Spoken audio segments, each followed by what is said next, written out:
Hey, it's your friend Mel, and welcome to the Mel Robbins podcast.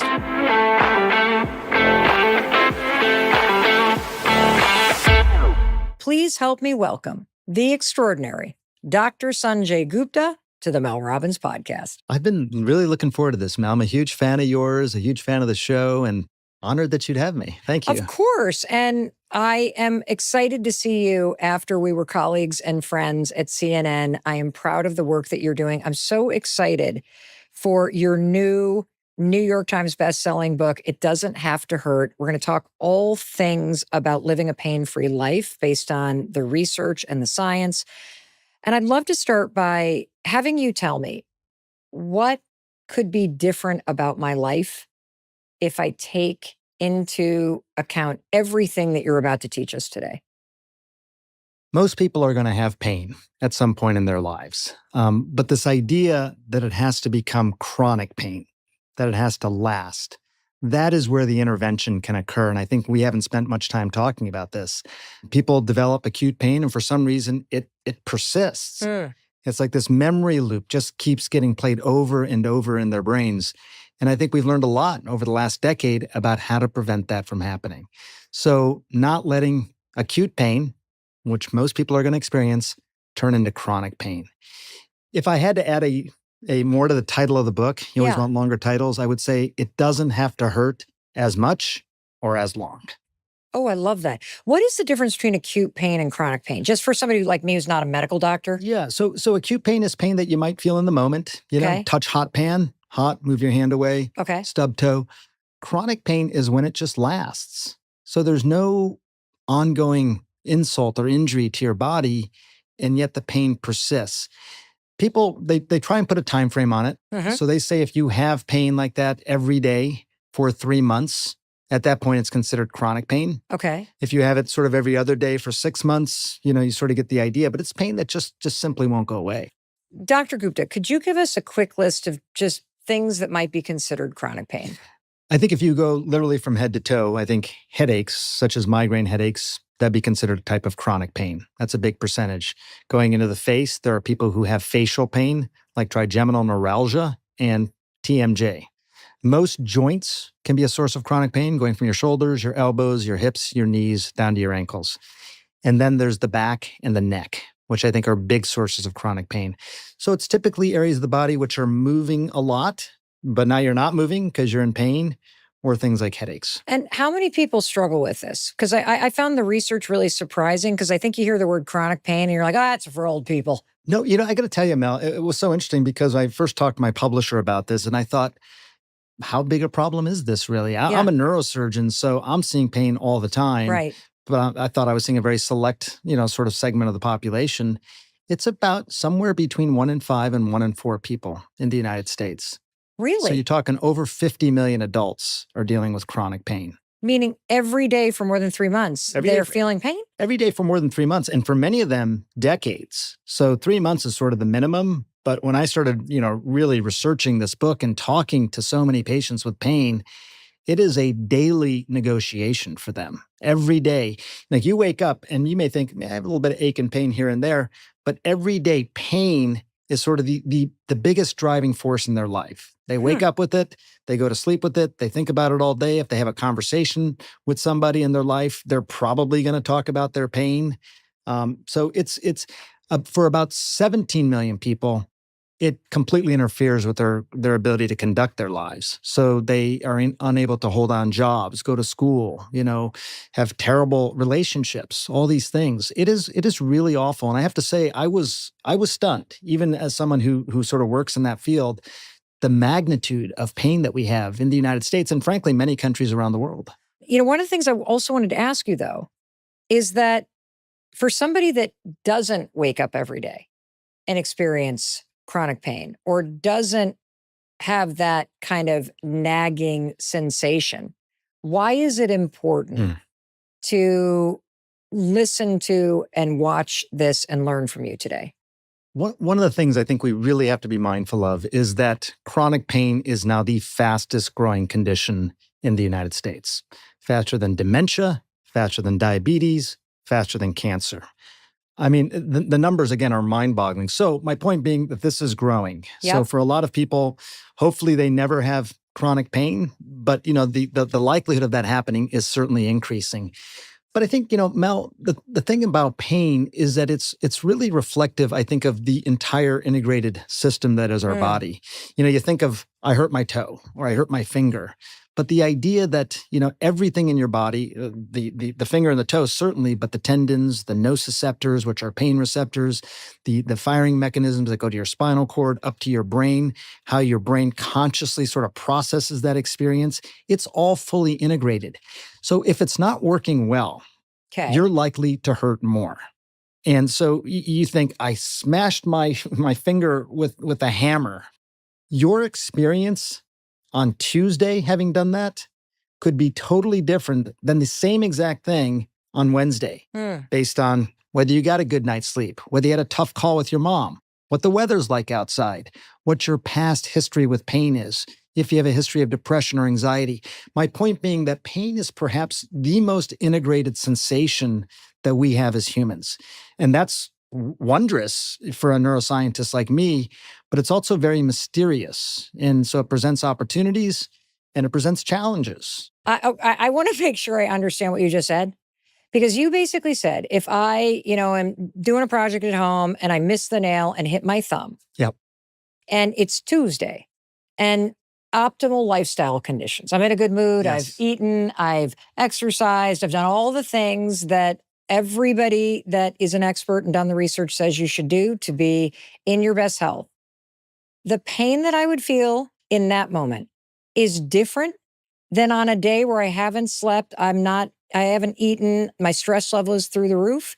Is the pain worse when you haven't slept and you haven't eaten? Is that what you're telling me? Yeah, I think the evidence is very clear now that if you're not optimized in your own life, your pain is going to be worse for the exact same injury. Or if a patient comes into the emergency room, they have the exact same looking x-ray, 2 patients. You can almost predict, based on other factors, seemingly arbitrary factors, which of those patients is going to be in greater pain. And also the likelihood that it would turn into chronic pain. Going back to that thing, like, this should not cause chronic pain. You'll immediately pull your finger away. Right. And that's reflex. Yep. That's not really a pain response. Yep. But then the idea that, that really hurts. Yes.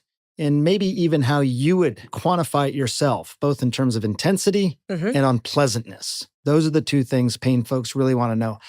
Not only how much does it hurt, but how unpleasant is it? Which is, again, people are going to define this differently, but it could be so variable person to person and so variable within the same person, which is remarkable. So is it also true that if the amount of pain and the unpleasantness that you feel varies day to day based on how you're feeling, conditions that may or may not be under your control, is it also true that if you look at those and you focus on a more holistic approach, it's also the solution to minimizing chronic pain that you feel? I think so. I think that is where the science is headed. Wow. That you should start thinking of chronic pain much in the same way that you think of any other chronic disease. You're trying to avoid diabetes. You're trying to avoid heart disease. People would not put pain necessarily in that same category, right? I wouldn't. Because you think of it just purely like a physical sort of sensation. Yes. But I think we're starting to understand that pain is really affected by all these different things in the body, much like many of these other chronic diseases are. So if you're optimized in your life, and some of it is very tangible stuff. If you decrease inflammation in your body overall, then an injury is less likely to hurt as much, because you're not sort of harnessing as much inflammation, overinflammation to it. If you're physically active, if you're doing all the things to keep your body and your muscles and your tendons strong, you're not likely to hurt as much. We kind of get that. But the idea that if you don't have depression, something wouldn't hurt as much, this is more of a revelation. Wow. One of the doctors I interviewed for the book said this quote to me, which really stuck with me. And the quote was, "Chronic pain hardly ever occurs in isolation. It always comes with baggage attached." Now, baggage, I don't mean this in a pejorative way, but baggage could be all kinds of things. It can, again, be depression, anxiety, poor sleep. You have to address the baggage as much as you address the pain. And if you look at good pain doctors, I visit a lot of pain clinics. I mean, they have psychologists on staff. And many times it's the psychologist that is the first person to see that patient. Why? Because that baggage is the one thing that probably no one else has addressed. Because they get pain medications, they may get procedures. They're always trying to treat the chronic pain like an acute pain, like an immediate pain. Yep. But now it has all this baggage attached to it. If you don't address the baggage, you're probably never going to be able to actually fully address the pain. And, look, this is a provocative area in pain medicine. And there has been these authors before me like John Sarno, who anybody who reads about pain will know that name because he wrote a book about back pain. And he sort of really championed this idea of psychosomatic. Yes. And, in his New York Times obituary, there was some line in there that said something like half the country thought this guy was a prophet and half the country thought he was a pariah. Because the idea of saying, hey, look, your brain is deciding this, all these different things play a role. Some people thought you're minimizing my pain. You're marginalizing folks who are in chronic pain. I don't think that was his intent. It's certainly not my intent. But at the same time, this idea that, a psychologist maybe should be involved in dealing with your chronic pain because there's that baggage attached. And that baggage, by the way, is a two-way relationship. If you have more baggage, more pain. But if you have more pain, you have more baggage. I think sleep is a really good example. A lot of people I talked to for the book said, I'm not getting good sleep because of my pain. Well, that makes sense. That makes sense, right? And it's sort of like a chicken and an egg thing. Do you have That's pain the because thing. you're not getting sleep? You don't sleep because you have pain. That's right. So how do you untangle that knot? I think you have to address both. That's the thing. I think we live in a very monotherapy, sort of simplistic culture sometimes when it comes to medicine. I want to identify the problem as elegantly as I can and then address that single problem. But the idea that maybe your pain is worse because you're not getting sleep, that bi-directional thing. Because I think most people think I'm not getting good sleep because of the pain, so take more pain meds, do things to address the pain. But what the studies have shown is if you address the sleep as a primary sort of thing, you can greatly reduce your pain scores. Simply by addressing sleep. That's the thing. And this is measurable. I think that people have sort of anecdotally known this for some time. But, understandably, we're a society that wants data and evidence and facts and proof of that. We treat symptoms far more than we treat root causes. And I think pain is probably the best example of that in society. At one point we are not even 5% of the world's population, and we are taking 90% of the world's pain meds. Wait, say that again? We are not even 5% of the world's population, and we were taking 90% of the world's pain medications. So what does that tell you? Tells me we don't like pain. We have deep disdain for pain in this country. And look, I don't like pain either. But the idea that you can overly medicalize something, that you can overly proceduralize something. We did 1.2 million spinal operations last year, okay? To give you context, in the UK, they did about 50,000. Now, they're a quarter of our population, but still, you do the math. If they were doing our rate, it would, still be 1/6 of what we do here in this country. So we don't like pain, and we'll do anything to rid ourselves of pain. But most of the things that we do not necessarily treat the root cause. There's even cultural things when it comes to pain. I mean, this book that I wrote is not about the opioid epidemic, although you can't talk about pain in this country without talking about it. Like, how did that happen? How did we get to the point where 80 to 90% of opioids were being used in the United States alone, worldwide, consumption? To be honest, I think part of that was because pain sort of became considered what they call the fifth vital sign. So, it's as important as respirations and heart rate and all these other things when you go into the emergency room. People would be asked about their pain if they came in for a cold, So pain just became something that everyone was super focused on. And I think it led to a lot of treatment when treatment wasn't always necessary. Because I don't want that to come off non-empathetic.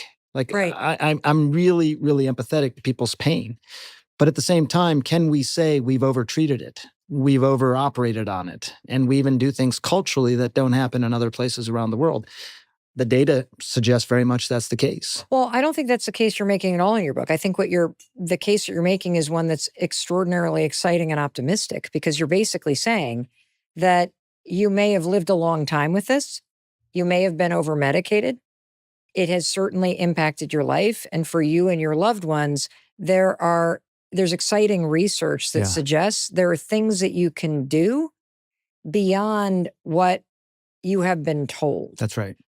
For somebody who may be listening, who is either experiencing pain day to day, maybe you have the kind of job that's really beating your body up, or you had an accident decades ago and it still hurts your back or still hurts your neck. What are you, Dr. Gupta, excited about after doing all this research for this new bestseller that you've learned about the kind of frontier of science and how we can think differently about pain and think differently about treating it and relieving people of it? I think there's two sort of broad areas that I'm really excited about. One is, high-tech, innovative work that is happening, which as a neuroscientist was really mind-blowing for me. And I've been in this world for 25 years, so I learned a lot. But I think the second thing is, because opioids sort of sucked up all the oxygen in the room for 25 years, you got opioids for everything. Kidney stone, dental procedure, hip fracture, everything was treated with an opioid. As a result, all these other modalities, some of which are not new, some of which are quite old actually, got short shrift. They just were not utilized for things. What are some of those modalities? So if somebody comes into the emergency room with a hip fracture, which is a really common problem, especially as people get older, they almost assuredly would get opioids. Now in many ERs around the country, they're giving nerve blocks. So it takes about 10 minutes, and they're essentially numbing up the area around the hip and giving this nerve block. Helps with pain immediately. Pain scores drop to 0. But also it obviates the need or prevents the need for opioids going into the future. They don't need opioids after that. They've gotten rid of that acute pain syndrome. When I was in this emergency room in Brooklyn, Maimonides, which is this really cool place, by the way. It's level 1 trauma center, super diverse. They speak 120 languages there, and they are championing what they refer to as opioid optimized ERs, which is not to say opioid free, because opioids can still play a role, but they will use opioids as a last resort instead of a first resort.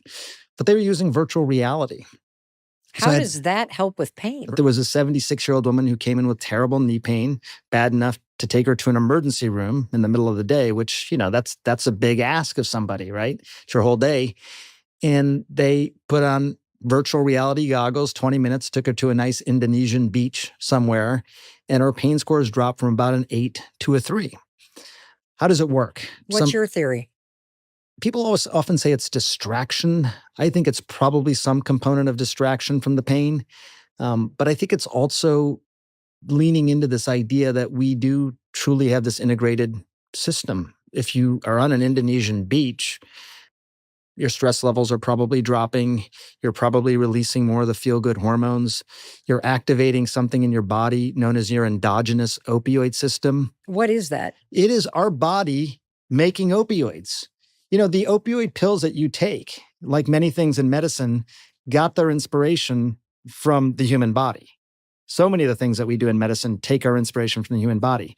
But let me tell you the big difference between the opioids you make versus the opioids you take. Opioids you take, like pills and stuff like that, they may decrease pain, but they may also enhance memory. Okay, so they actually, in some ways, are forcing you to remember that experience or remember that pain, sort of creating that memory loop around pain. And they also decrease mood. After a while, if you've ever spoken to an opioid addict, they're at some point not taking opioids to get high. They're taking it to not feel terrible, right? To feel some sense of normalcy again.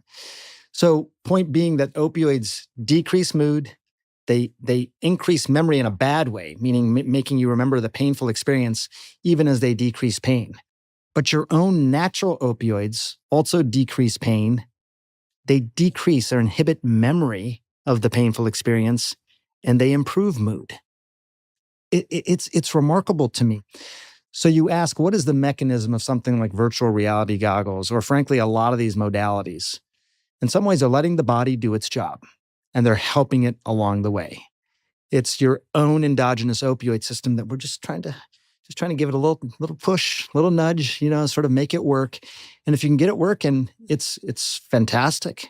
I personally think it's very exciting to be reminded that even if you are somebody that is experiencing chronic pain right now, or you have somebody that you love in your life who is, that even if it's from an acute injury, even if it's from an old injury, even if it's been nagging around for a while, that your body is designed, it has this incredible intelligence to it to have you forget the pain. What you're here to suggest is that there are really exciting things to consider that both help your body feel less pain, but also help your body release these natural healing things that we haven't been talking about. That's right. That's right. Are there ways at home that, if you don't have a VR set, that you could extrapolate this exciting research and stimulate the release of that, I can't even remember what, natural something system?